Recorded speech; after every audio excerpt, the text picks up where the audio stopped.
Ew, Sarah, that's bad manners.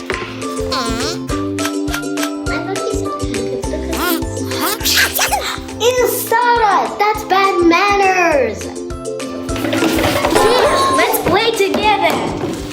Sarah, let me teach you good manners. You have to say please and thank you when you receive gifts or help. And the second one, you have to say excuse me when you need space. And the third one, cover your mouth when you sneeze. Last but definitely not least, you have to be patient and say sorry. Do you get it now? I got it, sister. Thank you for teaching me.